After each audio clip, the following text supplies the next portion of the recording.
E Jesus, cheio do Espírito Santo, voltou do Jordão e foi levado pelo Espírito ao deserto. E 40 dias foi tentado pelo diabo, e naqueles dias não comeu coisa alguma. E terminados eles, teve fome.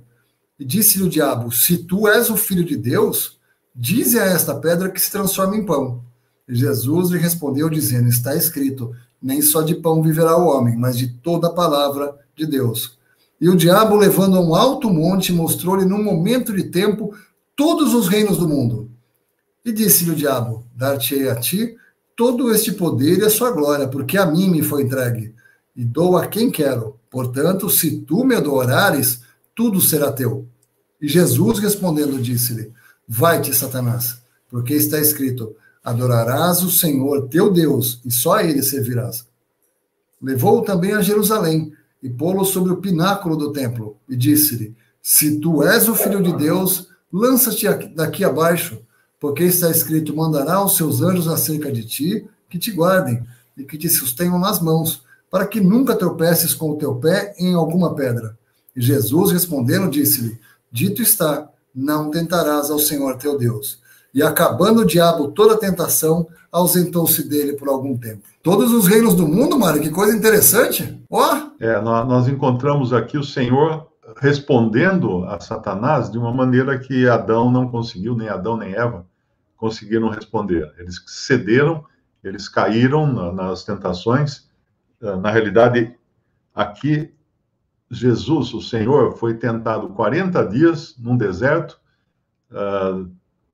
Adão e Eva foram tentados um dia, né? Um momento só, num jardim, mais diretamente Eva, que foi a vítima da abordagem de Satanás, porque ele não é bobo nem nada, não é? Ele sabia bem que Adão não iria ceder tão facilmente quanto sua mulher cederia. Então, ele faz também essas três tentações. Uma que é a respeito de alimento, né? Se a gente abrir lá em Gênesis, capítulo 3, no versículo 6, capítulo 3, versículo 6 de Gênesis, e viu a mulher que aquela árvore era boa para se comer. Então, aqui, agradável ao paladar, o pão, né? Transforma em pão. E a árvore desejável para dar entendimento. Aqui, isso aqui tem a ver com a soberba da vida, né? E também, onde fala a outra parte aqui, agradável aos olhos. Agradável aos olhos, que é também para a aparência era boa. Deixa eu voltar lá para o nosso capítulo, então, de Lucas, para eu não fugir do que está escrito lá, então. E aí ele leva a um alto monte. Isso aqui, olha, quando eu ouvi algumas pessoas já dizerem o seguinte, que o diabo não existe, o diabo é o nosso ego, o diabo é o nosso desejo interno. Então vamos tentar ler isso aqui, segundo essa teoria de que o diabo não existe. Versículo 5, e o ego, levando a um alto monte, mostrou-lhe no momento de tempo todos os reinos do mundo. E disse-lhe o ego: dar-te-ei a ti todo esse poder e a sua glória, porque a mim me foi entregue, dou a quem quer. Então não faz sentido. Fica fácil você descartar logo a ideia de que o ego, ou qualquer outra coisa, né, qualquer sentimento humano, seja equivalente ao diabo. Não é. Nós temos a resposta do nosso coração às investidas de Satanás, às tentações, mas ele existe, ele é real. Ele foi criado, tem uma passagem que fala que o diabo foi criado, o inferno foi criado para o diabo e seus anjos. É importante sempre entender que a palavra inferno não consta na Bíblia. Essa palavra foi criada para descrever o lago de fogo. Mas, infelizmente, nas nossas traduções, o tradutor, ou o revisor, ou o editor, muitas vezes confunde lago de fogo, que é o destino final, e que no momento está vazio. O lago de fogo está vazio, não tem ninguém lá. Confunde com o Hades, que o Hades é a condição de morte, ou seja, de desencarnado. Uma pessoa, quando morre, ela passa para um estado ou uma condição de Hades, seja ela salva ou não. O salvo também, que morreu, está em condição de Hades, mas está com o Senhor. Porque a condição de Hades é o quê? Desencarnado, ele está sem o corpo. Mas o incrédulo já está nessa condição de Hades, porém sofrendo como nós vemos naquela história do rico e Lázaro, que é contado no Evangelho, que o rico sofria ali no Hades. Enquanto que Lázaro estava no seio de Abraão, que é uma figura de estar com o Senhor, na presença do Senhor no céu. Mas os dois, inclusive, estavam muito despertos, estavam percebendo tudo, não estavam dormindo, como alguns pensam, né? O sono é a palavra usada, adormecer é a palavra usada para o crente que morre, porque o seu corpo adormece colocado na sepultura, mas o seu espírito não adormece, o seu espírito está vivo e ativo, na presença do Senhor. E o incrédulo não é dito dele que ele dormiu, o incrédulo é dito que ele morreu, mas ainda assim o seu espírito ficará ativo enquanto ele aguarda o juízo final. O incrédulo, porque o crente nunca será julgado. O salvo por Cristo não tem de que ser julgado, porque os seus pecados ficaram na cruz. Foram pregados na cruz, foram julgados na cruz. Então, um salvo não tem de que ser julgado. Ele está salvo, já aqui nesta vida. Ele só está aguardando partir para estar com o Senhor. E aí, depois que aconteceu o juízo final, lá em Apocalipse, onde serão julgados os que não creram, os perdidos, eles receberão de volta seus corpos, serão julgados segundo as suas obras e serão lançados no lago de fogo. E quando eles forem lançados no lago de fogo, lá existirão 3 inquilinos que já estarão lá nesse momento: Satanás, a besta e o anticristo. Então, quando alguém hoje diz assim, a profetisa falou que foi ao inferno, ou o pastor falou que foi ao inferno, a resposta é, bom, ele ainda não foi, mas se ele continuar com essas ideias, ele vai, porque falar isso é uma pessoa que não creu realmente no que a Bíblia diz, porque o inferno está vazio. Então, às vezes a pessoa escreve livros, né, do que ela viu no inferno, ela viu lá as pessoas gritando, chorando, se arrependendo. Ninguém se arrepende no inferno, ninguém se arrepende no lago de fogo. Ninguém vai se arrepender no lago de fogo, né? Porque quem não quis estar com Deus durante a sua vida, não estará também durante a sua morte, ou durante a sua condenação eterna. Naquela história do rico e Lázaro, ele pede para Abraão enviar Lázaro para avisar seus irmãos, para que eles não venham para esse lugar de sofrimento, o rico fala. Mas em nenhum momento o rico fala, me tire desse lugar de sofrimento. Porque a alternativa àquele lugar de sofrimento seria estar junto com Cristo, o que ele não quer. Ele não queria antes, não vai querer depois, com certeza. Então, só para esclarecer isso aqui, porque muita gente tem essa ideia errada de quem é Satanás, uns achando que Satanás é apenas uma manifestação interna da própria pessoa, outros achando que o lago de fogo ou o inferno seja assim um lugar de ter um trono e Satanás está sentado naquele trono assim com um garfo na mão, cutucando os perdidos, né, no meio das chamas. Bom, isso aí é verdade no gibi do Cebolinha, do Cascão, naqueles gibis. Realmente lá é assim, mas na Bíblia não. O lago de fogo será também o lugar de condenação do próprio diabo. Ele vai para lá como um réu condenado, não como o chefe do pedaço. Não existe isso na Bíblia, não tem isso. Então aqui ele vai testar o Senhor Jesus.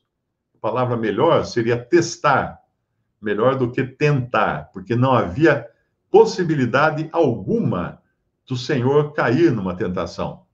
Mas ainda assim ele é testado, primeiro quanto à fome, não é? Terminados os dias, os 40 dias, ele teve fome. Então ele estava vulnerável, não estava como Adão e Eva, que não estavam nem um pouco vulnerável, não estavam em jejum de 40 dias, mas estavam com todas as delícias do paraíso prontas ali ao alcance da mão deles. Mas aqui não, o Senhor está com fome. O Senhor está com fome. Aí o diabo vem, então, se tu és o Filho de Deus, colocando em dúvida, por isso que ele está sendo testado para ver se ele é o Filho, colocando em dúvida a sua posição de Filho de Deus. Dize essa pedra que se transforma em pão. Ele podia fazer isso com o dedo, coisa mais fácil do mundo. Não é? Ele não fez, ele não multiplicou os pães, ele não multiplicou os peixes, ele não fez o temporal parar, ele não fez o cego enxergar, o mudo falar, o aleijado andar. Ele fez tudo isso. Mas ele não faria jamais qualquer coisa em obediência a uma ordem de Satanás.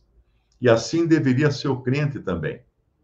Infelizmente, a gente não lembra disso, e quando vem a tentação, nós não percebemos que, ao contrário de Jesus, que estava sendo testado, nós estamos sendo tentados. E aí nós damos ouvidos a essa tentação. Todo golpista, todo salafrário desses que ficam nas ruas procurando uma pessoa para dar um golpe, ele sabe muito bem que se a pessoa parar para escutá-lo, já é meio caminho andado. Se a pessoa vem passando, fala, por favor, tem um negócio aqui, ó, esse bilhete aqui premiado, não sei o quê. Tá? Se a pessoa para e, o que é? Pronto, ele já está na mão, porque ele vai saber manipular a mente dessa pessoa, mexer com seus desejos, mexer com a sua ganância, e a pessoa vai falar assim, bilhete premiado, o cara está vendendo por R$100 e o prêmio é 1 milhão? Eu vou dar um golpe nesse cara aí, porque ele está falando que está com pressa, não pode conferir o bilhete. Quanta gente ainda cai nisso hoje. É impressionante. É a ganância. Mas o golpista sabe, ele sabe escolher as pessoas. Ele sabe escolher perfeitamente quem ele vai pegar. Então, aqui, o problema era esse, da fome. Da fome, ele pega pela fome. Nem só de pão viverá o homem, mas de toda a palavra de Deus, de toda a palavra que sai da boca de Deus. Isso aqui, o versículo 4, né? Ele deixa muito claro que ele não iria atender uma ordem vinda de Satanás. Então, quando ele é levado a um alto monte, eles são mostrados todos os reinos do mundo, e eu disse poder, e dou a quem quer. Como assim? Quem entregou a Satanás? O homem. O ser humano entregou. Adão entregou, lá no Jardim do Éden. Porque Deus, quando colocou Adão no mundo, era para ser administrador da criação. Tinha uma criação, com todas as coisas. Deus criou um homem para ser o administrador dessa criação e colocou-o no paraíso, para guardar o paraíso e para também arar e plantar no paraíso, no Jardim do Éden, mas principalmente para administrar todas as coisas, o administrador. Agora, teve outro que foi administrador no passado, numa criação que antecede até essa que nós lemos nas primeiras páginas da Bíblia. Foi um querubim da guarda que ficou numa posição privilegiadíssima, até perdi a palavra agora, para ser administrador do universo. E o que ele fez? O seu coração se exaltou. Ele quis ser igual a Deus. Subirei, né? Serei como Deus, serei igual a Deus. Ele quis isso. E ele sabia, então, que tecla apertar na mente de Eva. Sereis como Deus. É a tentação que ele faz para Eva. Sereis como Deus. E aqui, ele está oferecendo todos os reinos do mundo e a sua glória, não é? Porque ele recebeu de mão beijada quando o homem abriu mão disso, tornando-se, então, um servo de Satanás, e até hoje é. O homem pensa que está no controle do mundo. Não está. Não está. O Senhor Jesus falou, vem aí o príncipe desse mundo, ele nada tem em mim. Por que ele é príncipe do mundo, Satanás? Não porque ele foi eleito por Deus, príncipe do mundo, porque o homem abriu mão da sua posição de principado, de governante do mundo. E Satanás pegou a brecha e, opa, tá aí, ó, tá aí minha oportunidade, né? Então, hoje, se você olha em redor e existe toda essa confusão, e você vê até, inclusive, os líderes mundiais, né, muitas vezes envolvidos com magia negra, com coisas que não convêm, com uma série de... O que você acha que está por trás disso? Satanás. Satanás está por trás disso. Um irmão até falou que ao lado de cada líder mundial tem um demônio soprando no ouvido dele. E realmente é por isso que a gente vê decisões assim, das piores que você poderia imaginar aos olhos de um cristão, né? Sendo tomadas assim como se fossem corretas, né? Como se fosse. Então, não adianta, eu digo isso, não pensa que eu vou me candidatar a presidente para arrumar esse mundo de jeito nenhum. Nós cristãos sabemos para onde o mundo caminha. Nós sabemos qual é o fim da história. A gente está assistindo o filme, mas já veio o spoiler. Desde o começo nós já recebemos um spoiler desse filme de como ele vai acabar. Então o homem pode fazer e pintar e bordar, que a gente sabe onde vai dar isso. Às vezes eu recebo e-mails de pessoas que perguntam assim: existe uma conspiração para dominar o mundo? Eu respondo: olha, se existe, que domine. Domine, faça bom uso desse domínio, porque é por pouco tempo, depois vai acabar esse domínio. Porque quando o verdadeiro dominador, o verdadeiro rei Jesus descer para reinar e botar ordem em tudo isso aqui, aí acabou a graça para essa turma toda que acha que tem poder. Porque o homem, ele busca dinheiro, ele busca prazer e ele busca poder. Essas três coisas estão sempre no coração do homem. Riquezas, prazer e poder. O prazer para os olhos, como a gente vê na própria tentação, né? As riquezas, como são oferecidas para o Senhor Jesus, todos os reinos do mundo, e o poder sobre tudo isso. E o poder aqui representado também, diga a essas pedras, diga a essa pedra, um evangelho fala pedra no singular, o outro fala pedras. Mas tem o outro que fala aqui, ó, diz: mandará os seus anjos acerca de ti que te guardem. Quando ele fala, levou, no versículo 9, levou também a Jerusalém, pô-lo sobre o pináculo do templo e disse-lhe: se tu és o filho de Deus, lança-te daqui abaixo, porque está escrito: mandará os seus anjos acerca de ti que te guardem. O que era isso? Ele estava falando assim: olha lá, a oportunidade de você dar uma ordem aí para os seus anjos, mostrar que você realmente é quem manda aqui, ó. Vai lá, faz isso. A questão não era de ser protegido da queda. A questão era de demonstrar o seu poder e a sua autoridade sobre os anjos. Mas ele não. Ele fala que não tentarás ao Senhor teu Deus. Não tentarás ao Senhor teu Deus. Então, nessas tentações, nós vemos as tentativas de Satanás de querer fazer o Senhor abrir mão daquilo que ele é e da sua obediência ao Pai, total obediência ao Pai, colocar em dúvida quem era a sua pessoa e, principalmente, oferecer a ele aquilo que já é dele, que já é dele por direito.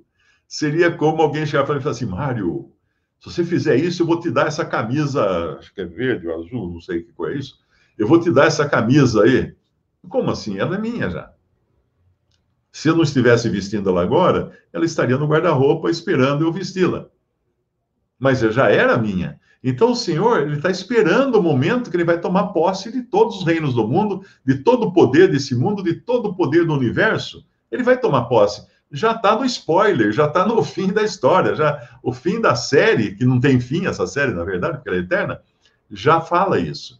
Então ele não ia perder o seu tempo, perder a sua dignidade de se sujeitar a um querubim caído, um querubim mau, invejoso, que quis dominar o planeta e perdeu esse lugar para o homem.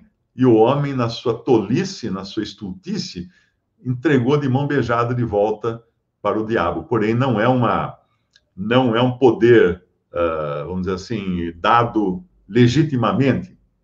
Ele como que usurpou esse poder. Mas o verdadeiro Adão, que é Cristo, quando voltar, vai tomar nas mãos todo o poder que ele merece. Ele vai realmente pegar aquela camisa que é dele, que no momento está guardada, só esperando o momento certo para ele tomar posse dela. Uma mensagem urgente para quem tem pressa, o Evangelho em 3 minutos. Conheça melhor quem é Jesus e o que ele fez por você nestes comentários de Mário Persona sobre o Evangelho de Mateus, em mensagens que você lê em apenas 3 minutos. Adquira agora sua cópia com frete gratuito para assinantes Prime Video. O link está na descrição do vídeo. Clique agora e garanta seu exemplar.